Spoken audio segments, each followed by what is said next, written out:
Good day, everyone. Welcome to this special panel discussion on multinational corporation global strategy and social responsibility.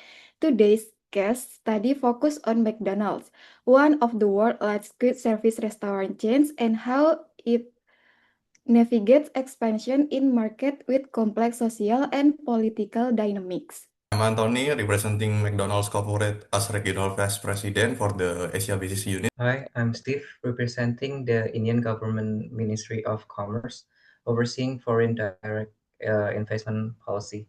Hi, I'm Michelle from the Cultural and Consumer Rights Watchdog, an NGO advocating for religious and dietary rights in food industry. And I'm Naila, an international business strategy consultant moderating today's discussion. Let's begin. McDonald's identified a significant business gap when entering India. Its global model relies on beef-based product, but the India markets present religious restriction. Hindus do not consume beef, Muslims do not consume pork, and a large portion of the population is vegetarian. At the same time, Indian FDI regulation requires single brand retailers to source a percentage of product locally. This creates tension between McDonald's standardized global strategy and the social political reality of the host country. Today, our panel will unpack how commercial and non-commercial actors interact in this case and walk through six analytic lens: the value chain, home house authority distribution, Porter 5 force, regional development versus regional asset, the diamond or pixel theory, and the business model canvas.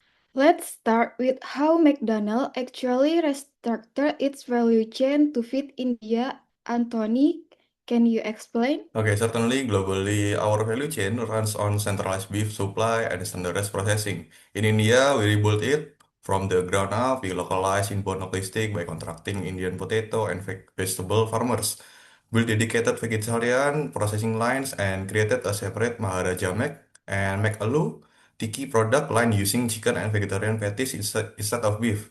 Even our kitchens are split into vegetarian and non-vegetarian zones to respect religious practices. This is value chain localization. Every primary activity, from inbound logistic to operation to marketing, was adapted to the host market. Okay, from a regulatory standpoint, how much control does McDonald's headquarters retain versus the local entity? Okay, from the government perspective, this is how McDonald's regulated in India. Under our FDI policy, McDonald's operates through joint ventures, Hardcastle Restaurant in the west and south, and Concord Plaza Restaurant in the north and east. McDonald's headquarters take care of the brand, menu, and quality standards. The local venture manages the daily operation, such as sourcing ingredients, adjusting the menu to local tastes, setting prices, and follow local India food safety and FDI rules. This system works well because the headquarters kept the brands consistent, while the local partners can respond to local regulation and customer needs. Okay, next, let me bring in the competitive lens, analyzing McDonald's India through Porter 5 forces. Competitive rivalry is high given strong local and international QSR players like KFC, Domino's, and homegrown chain like Haldiram's. Buyer power is moderate to high since India consumers have abundant low-cost food alternatives. Supplier power is low to moderate because McDonald's built long-term contracted relationship with local farmers, reducing dependency on any single supplier. The threat of new entrant is moderate, as the QSR format require capital and brand trust, but it's not prohibitively difficult to replicate, and the threat of substitute is high, given India's enormous traditional street food and home-cooked food culture. Together, this tells us McDonald's need differentiation through localization, not price competition, to success. Okay, next, from our side, India represents a regional asset, a market with over a billion consumers and a rising middle class spending power that strengthens our overall Asia portfolio. From the government's point of view, our goal is to support regional development. We want McDonald's to help local supplier grow, create more jobs, and share food processing knowledge with India agriculture sector, not just to make profit from the market.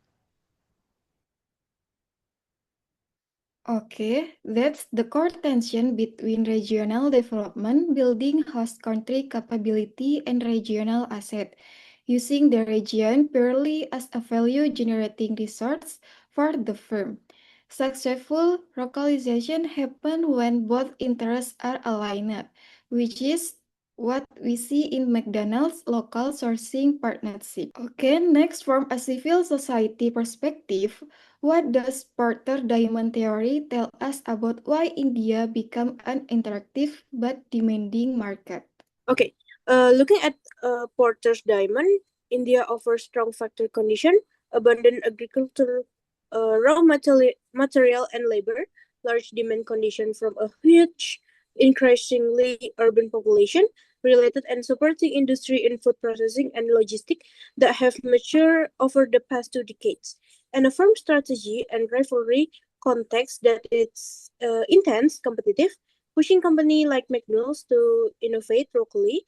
But as an NGO, we add a fifth dimension, some scholar called pixel extension, the sociocultural and ethical dimension. Religious dietary law isn't just a market condition, it's a non-negotiable contract social. Any MNC entering India must treat religious sensitivity as a core strategic factor, not an afterthought that the social responsibility piece or organization holds McDonald accountable for. Okay, next, let's close the analysis with the business model canvas. Anthony? In summary, our key partners are local farmers and the joint venture operators.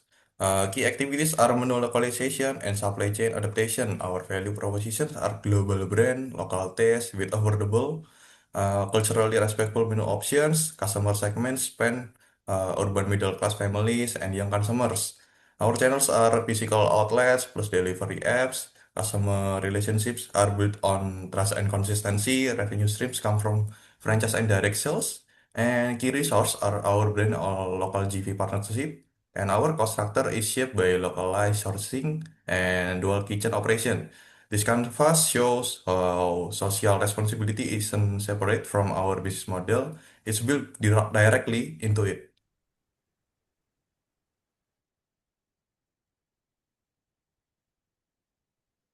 Okay, so what we have seen today is that McDonald's didn't just expand to India. It had to renegotiate its entire global strategy against local social, religious, and political realities.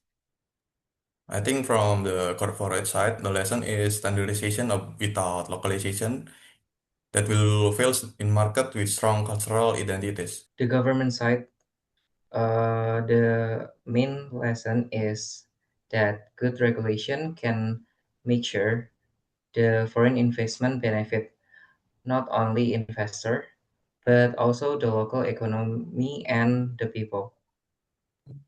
Okay, from the civil society side, the lesson is social responsibility must be embedded structurally through the value chain and the business model, not treated as a PR exercise. Okay, together, these perspectives show how commercial and non-commercial actors shape and are shaped by an MNC global strategy. Okay, next we explain about the analysis result. First, background company about McDonald's. In this case, we focus on McDonald's India because it is one of the strongest example of localization strategy.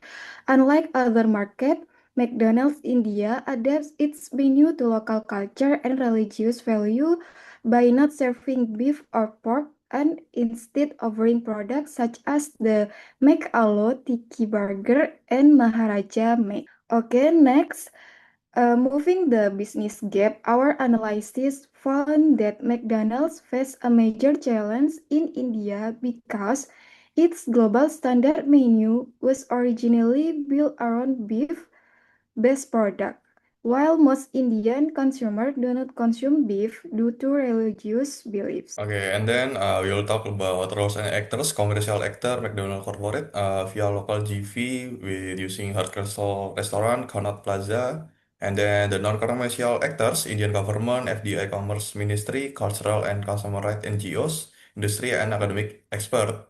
And then we will talk about value chain.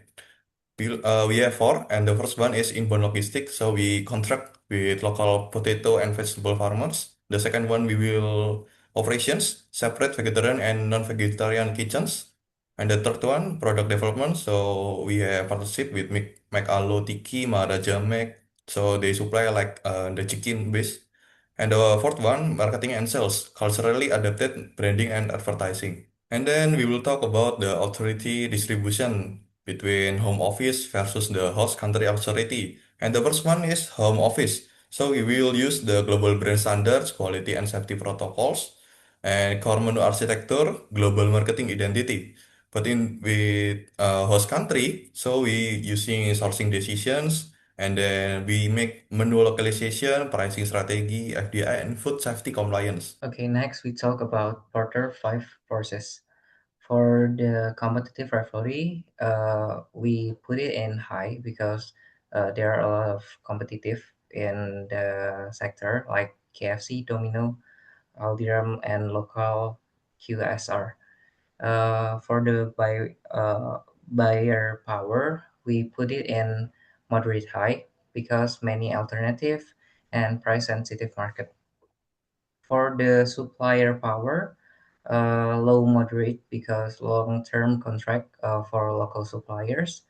And next, the threat of new entrants is moderate also because it's capital and brand trust required. Next, the last one is the threat of substitutes is high because there are a lot of street food in India and home cooked food culture. Next we talk about regional development and regional asset. For the regional asset view, India as a high growth market boosting Asia portfolio value. And for the regional development view, India expects McDonald's presence to build a local supplier capacity, generate employment, and transfer food processing knowledge. Okay, for the diametry and the pixel social dimension, it's the first one is firm strategy and rivalry, intense competition driving local innovation. Number two is factor condition, abundant agricultural raw material and labor. The third one is related and supporting industry. This is monitoring food processing and logistics sector. And number four is demand condition. It's large, increasingly urban population. Next. Okay. For the business model canvas, the first one is key partner. Our key partner is local farmer, GV operation, seems like Hardcastle and Connaught Plaza. The key activity is menu localization, dual kitchen supply chain. For the value proposition is global brand, local taste, affordable, culturally respectful menu. For the customer segment is urban, middle class, young customer, and family. For the channel is physical outlet, delivery apps. Customer relation is trust through consistency and cultural respect. The revenue stream is based on franchise fees and direct sales. For the key resource is brand equity, GV partnership, and local supply network. For the cost structure is localized sourcing, dual kitchen operation, and marketing adaptation. Next. For the risk mitigation summary, the first one is cultural or religious risk. We can mitigate by menu localization and dual kitchen. The second one is regulatory or FDI risk. We can mitigate by joint venture restructure and local sourcing compliance. The third one is competitive risk. We can mitigate by differentiation through localization, not a price war. For the last one is reputational risk. We can mitigate by embedding social responsibility into the business model, not as a separate CSR program. For the conclusion, McDonald's expansion in India demonstrate that successful MNC strategy require integrating commercial objective with the social and political expectation of host country actor, turning a business gap into a sustainable, locally embedded growth model. Okay, that brings us to the end of today's discussion. So McDonald's journey in India shows the real global success is not about forcing one playbook everywhere. It's about listening to the people, the regulation, and culture of every market you enter. Thank you for watching, and we are from Group McDonald's. We have Anthony Susanto, Steve Alexander, Michelle Cecilia Wijaya, and Naila Ramadina. Thank you so much.